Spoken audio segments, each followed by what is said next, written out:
Yuva Morcha, Yuva Morcha, BJP, BJP. বিধানসভা নির্বাচনকে সামনে রেখে শুরু হলো ধলাইয়ে রাজনৈতিক গরম হওয়া। আপনারা দেখছেন জয়ধনপুর টুডে। 28 জানুয়ারি বুধবার কাছাড় জেলা কমিটির উদ্যোগে ধলাই বিধানসভার সমষ্টিভিত্তিক এক বিশাল যুব সম্মেলন অনুষ্ঠিত হয় পানিভরা কৃষ্ণচরণ হাইস্কুল মাঠে।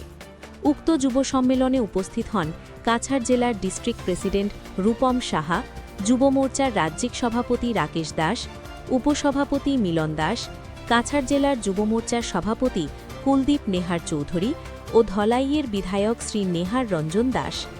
পালংঘাট মণ্ডলের প্রবারী প্রীতম ঘোষ, নার্সিংপুর মণ্ডল সভাপতি সঞ্জয় কৈরি এবং মাতৃভূমির সভাপতি শীতাংশু দাস, পালংঘাট মণ্ডল সভাপতি অপূর্ব রায় ও বড়জালেঙ্গা মণ্ডল সভাপতি অজয় দেব সহ আরও অন্যান্য বিজেপি পদাধিকারীরা। বিস্তারিত শুনুন প্রতিবেদনে।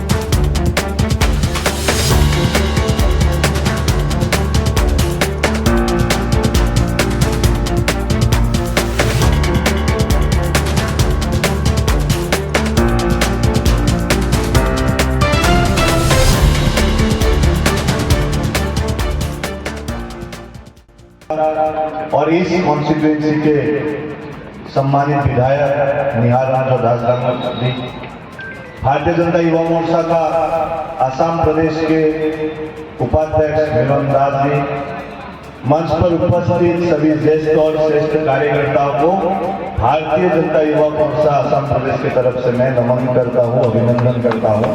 और मंच के सामने उपस्थित ये धौलाई कॉन्स्टिट्यूएंसी के अंतर्गत सभी बूथ से आए हुए बूथ वाहिनी, युवा वाहिनी के कार्यकर्ताओं को मैं मेरी तरफ से अभिनंदन करता हूं, वंदन करता हूं। आज के परिस्थिति में भारतीय जनता युवा मोर्चा के नाते हमने एक निर्णय लिया कि हर एक कॉन्स्टिट्यूएंसी में जाके, हर एक असेंबली कॉन्स्टिट्यूएंसी में जाकर हमें युवाओं को एकत्रित करना है, युवाओं को लेके आना है आगे। राजनीतिक रूप से, सामाजिक रूप से युवाओं के बीच में भारतीय जनता पार्टी का जो आदर्शगत नीति है, भारतीय जनता पार्टी का जो काम है, उसको सभी युवाओं के बीच में लेके जाना है। ऐसा एक मनोस्थिति लेके हमने हर एक कॉन्स्टिट्यूएंसी में, हर एक विधानसभा में ऐसा युवा सम्मेलन आयोजित किया है। आज एक भारी संख्या में हम यहाँ पे युवा एकत्रित हुए हैं और आज के इस मंच से पूरा बोराक वैली में एक मैसेज जाना चाहिए कि भारत में केवल भारत की संस्कृति को विश्वास करने वाला लोगों को ही राजनीति में आने वाला समय में सभी युवा समुदाय समर्थन करेगा, ना कि कोई पाकिस्तान में लिंक रहने वाला व्यक्ति को आज की युवा समर्थन करेगा। ये हमें मैसेज यहाँ से देना है और इसलिए मेरे साथ सभी लोगों को हाथ उठाकर और हो सकता है तो खड़े होकर एक मैसेज देना है, एक नारा लगाना है। और वो नारा वहां तक पहुंचना है क्योंकि मैं जिस फ्लाइट से आया उसी फ्लाइट में कांग्रेस का जो सभापति है गौरव गोगोई जी भी आया है और मैं देखा कि मेरे युवा मोर्चा के कार्यकर्ता मुझे स्वागत करने के लिए आया और पास में 10-12 कार्यकर्ता रुका हुआ था।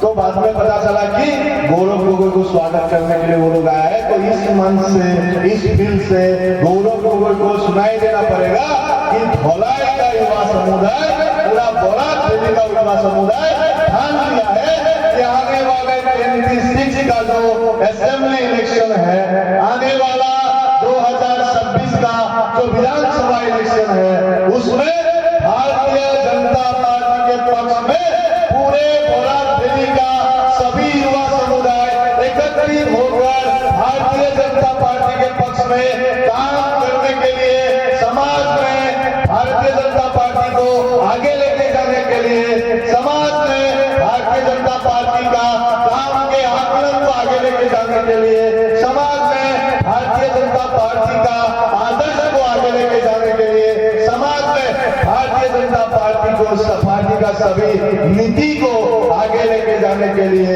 एकत्रित होके एक समाज होके हिंदू समाज होके सनातनी समाज होके आज हमने मन में ठान लिया है कि असम या बोराकबिली में आज के राजनीतिक परिप्रेक्ष्य में कांग्रेस का स्थान नहीं है, स्थान है तो केवल भारतीय जनता पार्टी का है, स्थान है तो केवल भारतीय सनातनी हिंदू समाज में विश्वास करने वाला राजनीतिक शक्ति का है। ये प्रमाण यहाँ से करा दे रहा है।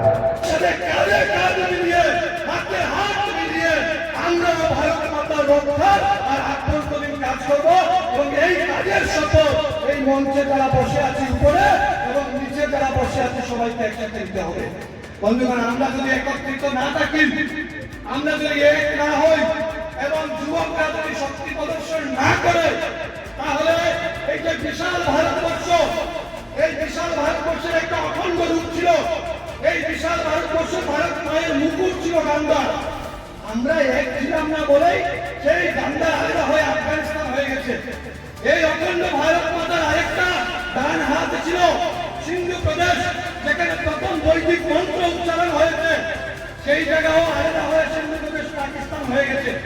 মায়ের কোমরের কটির একটা অংশ ছিল ভুটান, সেটাও আলাদা হয়ে গেছে। মায়ের বাম পায়ের কনিষ্ঠ অঙ্গল সিংহল ছিল, সেটাও আলাদা হয়ে শ্রীলঙ্কা হয়ে গেছে। এই যে খণ্ডিত ভারত, যে মায়ের মুকুট নেই, যে মায়ের হাতের একটা অংশ নেই, কোমরের একটা অংশ নেই, পায়ের একটা অঙ্গ নেই, সেই ভারত মাতা প্রতিদিন আমাদেরকে জল দেয়, বায়ু দেয়, শস্য শ্যামলা ভূমি দিয়েছে, যেখান থেকে আমরা প্রতিনিয়ত আহার গ্রহণ করি। যে খণ্ডিত ভারত মাতার চুপ দিয়ে ঝরঝর করে রক্ত সম্পাদক ছিলাম আমাদের দিলীপ শইকিয়া মহাশয়, যে আজকে যুবমোর্চার রাজ্যিক আজকে ভারতীয় জনতা পার্টির রাজ্যিক সভাপতি, উনি তখন যুবমোর্চার রাজ্যিক সভাপতি ছিলেন। কাজে যারা আজকের দিনে রাজনৈতিকভাবে বিভিন্নভাবে প্রতিষ্ঠা পেয়েছে, তাদের জীবন যদি আপনারা লক্ষ্য করেন দেখবেন যুব মোর্চা দিয়ে কাজ করেছে। আজকে আমাদের জেলা সভাপতি একটু আগে এখানে চলে গেলেন, ওনার নেতৃত্বে আমরা যুব মোর্চাতে জেলাতে কাজ করেছি, উনি সভাপতি ছিলেন। মাননীয় কৌশিক রায় মন্ত্রী হয়েছেন, কিন্তু একদিন যুব মোর্চার সভাপতি ছিলেন। যুব মোর্চাতে যারা কাজ করেছে তারা জীবনে কোনো না কোনো ভাবে রাজনৈতিক ভাবে প্রতিষ্ঠা পেয়েছে। আজকে সামনে নির্বাচন, এই নির্বাচনের প্রাক্কালে আমি শুধু এটুকুই বলবো, কারণ আজকে আমাদের প্রধান আকর্ষণ আমাদের রাজ্যিক সভাপতি, উনি বলবেন, আমি সংক্ষিপ্ত বক্তব্য রাখছি। আমি শুধু একটা কথাই বলবো যে এই যে সরকার, কেন্দ্রে বলুন রাজ্যে বলুন, ভারতীয় জনতা পার্টির নেতৃত্বে যে সরকার চলছে, এই সরকারের দিনে যুবকরা নতুন করে আশা পেয়েছে, তাদের মধ্যে আশার সঞ্চার হয়েছে। আজকের দিনে আমরা গর্বের সঙ্গে বলতে পারি, আজকে যদি লেখাপড়া ভালো করে তাহলে দিন মজুরের মেয়েও সরকারি চাকরি পায়, এটা আমরা গর্বের সঙ্গে বলতে পারি। আজকের দিনে পয়সায় চাকরি হয় না, আর এই পরিবর্তনটা ভারতীয় জনতা পার্টি এনেছে, যার জন্য আজকের দিনে যুবক যারা, তাদের মধ্যে নতুন আশার সঞ্চার হয়েছে। আজকের দিনে তাদের মধ্যে উদ্যম দেখা যাচ্ছে যে না, আমি ভালো করে পড়াশোনা করব, ভালো করে যদি পড়াশোনা করে চাকরি আমরা পাবো। মাননীয় হিমন্ত বিশ্ব শর্মার নেতৃত্বে যে সরকার চলছে, এই সরকার বলেছিল আগামী 5 বছরে আমরা 1 লক্ষ চাকরি দেব, কিন্তু আপনারা জানেন, আপনারা খুশি হবেন আরো জানলে যে ইতিমধ্যে ডক্টর হিমন্ত বিশ্ব শর্মার সরকার 1.5 লক্ষের উপর চাকরি দিয়েছে, 1.5 লক্ষের উপর চাকরি দিয়েছে, আরো দেবে। একটা সময় ছিল যখন মা বাবা বলতো যে ছেলে মেয়েকে পড়াশোনা করিয়ে কি হবে, পয়সা না দিলে তো চাকরি হবে না। সময় পাল্টেছে। আমি যদি আমার জীবনের কথা বলি, আমি হায়ার সেকেন্ডারিতে করে ডিগ্রিতে ভর্তি হয়েছি। জীবনে একবারে আমি সরকারি চাকরির জন্য অ্যাপ্লাই করেছি, একবারই করেছি। কারণ আমার সত্যি কথা স্কুল জীবন থেকে একটা স্বপ্ন ছিল যে ওকালতি করবো আর রাজনীতি করবো। এমএলএ হবো এই স্বপ্ন আমি দেখিনি, কিন্তু রাজনীতি করবো এই স্বপ্ন আমার ছিল।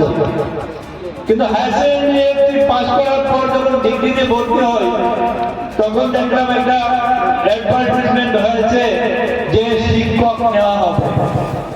আমি ভাবলাম মাস্টারি চাকরি যদি একটা পেয়ে যায় সাথে সাথে ডিগ্রিটাও করতে পারবো, আমিও অ্যাপ্লাই করলাম। কিছুদিন পর এক নেতা একজনকে আমার কাছে পাঠালেন, বললেন যে আপনার তো মেট্রিকে ভালো